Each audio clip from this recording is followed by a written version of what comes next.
Praise the lord. అతి శ్రేష్టమైన యేసు క్రీస్తు నామములో మీ అందరికీ ఉదయకాలపు శుభాలు తెలియజేయుచున్నాను. ఈరోజు దేవుడు మనకు అనుగ్రహిస్తున్న అతి శ్రేష్టమైన వాగ్దానము హెబ్రీయులకు రాసిన పత్రిక 6వ అధ్యాయము 14వ వచనాన్ని చదువుకుందాము. నేను నిన్ను ఆశీర్వదింతును, నిశ్చయముగా నిన్ను విస్తరింపజేతును. ఈరోజు దేవుడు అతి శ్రేష్టమైన వాగ్దానం మనకు జీవితంలో అనుగ్రహిస్తున్నారు.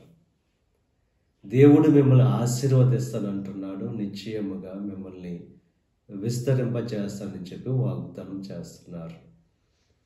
దేవుని యొక్క ఆశీర్వాదం ఐశ్వర్యాన్ని ఇస్తుంది. దేవుని యొక్క ఆశీర్వాదం అభివృద్ధిని కలుగు చేస్తుంది.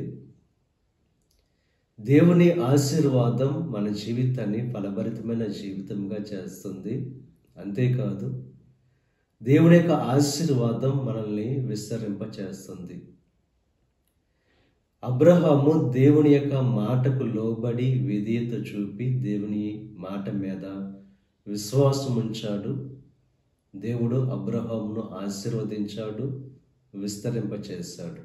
మీ జీవితాల్లో కూడా ఎప్పుడైతే దేవుని మాటకు లోబడి విధేయత చూపి ఆయనను అనుసరించేవారుగా ఉంటారో దేవుని యొక్క ఆశీర్వాదాన్ని పొందుకుంటారు.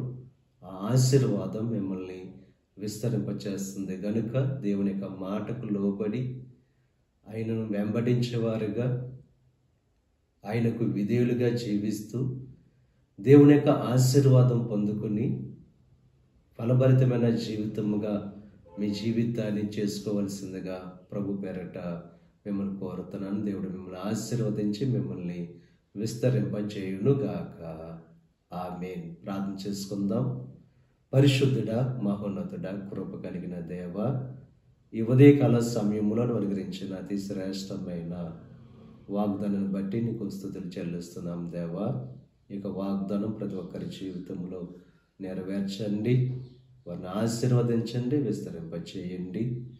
ఈ ప్రార్థనలో ఏకీపిస్తున్న ప్రతి ఒక్కరిని దీవించి ఆశీర్వదించండి. ఈరోజు తలపెట్టిన ప్రతి కార్యాన్ని సఫలం చేయండి. వారి రాకపోకల్లో నీకు సహాయం అనుగ్రహించండి.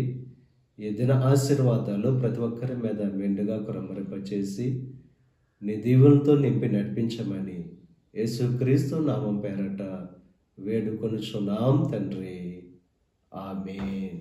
తండ్రి, కుమార, పరిశుద్ధాత్మ త్రియేక దేవుని యొక్క కృప సదాకాలం మనకు తోడై ఉండి దేవుని యొక్క దీవెనలు ఆశీర్వాదాలతో నింపి నడిపించునుగాక. ఆమేన్.